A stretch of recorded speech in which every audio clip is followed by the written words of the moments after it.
Good morning, students. Class 7, Social Science, Chapter number 11, Struggling for Equality. Here is the third video of this chapter. In this video, we will continue our topic of Tva Matasya Sang. Let's start our topic. In the previous video, we have started the topic of Tva Matasya Sang. In this topic, we read about that how the development force few people to shift from their own place to some other place, or what are the problems that people used to face when they live at some other place, या जब वो किसी और जगह पर रहते हैं तो उनको क्या क्या प्रॉब्लम फेस करनी पड़ती हैं और किन कारणों की वजह से वो एक एरिया से दूसरी जगह पर शिफ्ट होते हैं। तो हम उसके बारे में थोड़ा हमने बहुत ब्रीफ में देखा था। अब हम इसे आगे कंटिन्यू कर रहे हैं।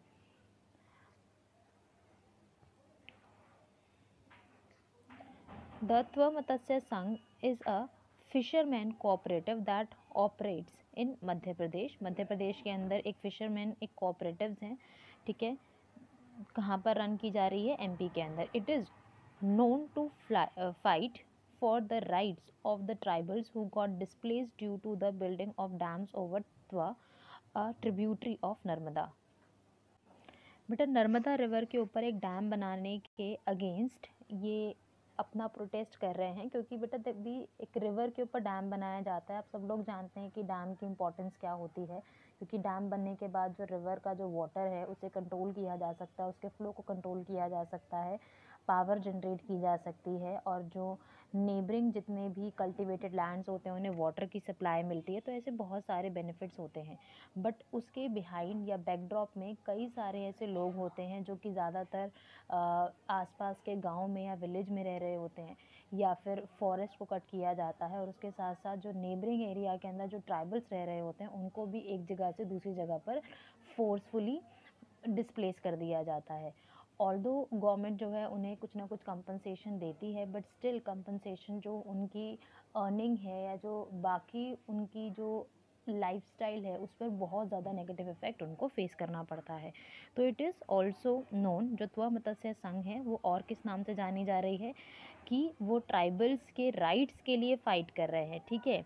और वो क्यों फ़ाइट कर रहे हैं? क्योंकि जो एक नर्मदा रिवर की ट्रिब्यूटरी है त्वा, तो उसके ऊपर जो डैम बनाया जा रहा है जिसकी वजह से ट्राइबल्स को प्रॉब्लम्स फेस करनी पड़ रही है, इसके अगेंस्ट है।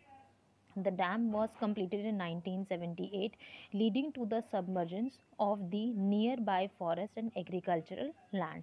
और उस डैम को बनाकर उसका जो वाटर है उसको अलग अलग जो नेबरिंग एग्रीकल्चरल लैंड है और जो फॉरेस्ट है वहाँ पर डाइवर्ट करने की बात की जा रही थी।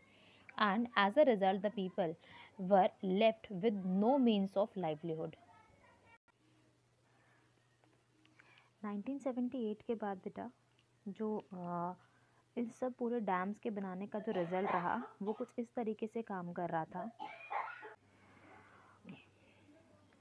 As a result the people were left with no means of livelihood. जब लोगों को एक जगह से दूसरी जगह पर बेटा डिस्प्लेस किया गया तो सबसे बड़ा प्रॉब्लम क्या है कि जो उनके खाना अर्न करने का या जो फूड अर्न करने का या जो उनके इकोनॉमिक या मनी अर्न करने का जो सोर्सेज है वो कहीं ना कहीं ख़राब हो गई, या फिर उनके पास कोई नया सोर्स इनकम का नहीं बचा, except with a small land holding and fishing in the like reservoir of the dams.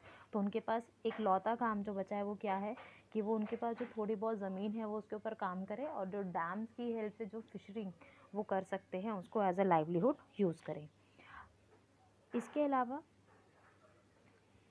however this merged income of the people also got threatened with the order of the government to give right for fishing in the reservoir to private contractor। अब basically बेटा यहाँ पर fishing का problem क्यों generate हो रहा है, पहले आप ये समझें कि जब भी बेटा देखो रिवर का जो फ्लो है उसके बीच में जब डैम बना दिया जाता है तो ऑब्वियसली जो फिशेज़ यहाँ पर होती हैं वो एक पर्टिकुलर जगह पर रुक जाती है, क्योंकि डैम की जो हाइट है या फिर जो उसकी डेप्थ है उसकी वजह से फिशेस आगे की तरफ नहीं जा पाती है, फिर उतने अमाउंट में ट्रांसफ़र नहीं होता।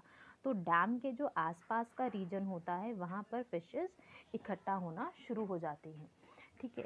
उसकी हेल्प से जो आसपास के लोग हैं वहाँ से मछलियाँ पकड़ सकते हैं, उसे पकड़ते हैं और उसे आसपास की मार्केट में एज अ बिज़नेस या फिर एज अ सेल आउट करते हैं, ठीक है। अब लोगों ने क्या सोचा, जो ट्राइबल्स हैं, कि भैया हम फ़िशिंग कर लेंगे और शायद हमारा जो लाइवलीहुड है वो मेंटेन किया जा सकेगा।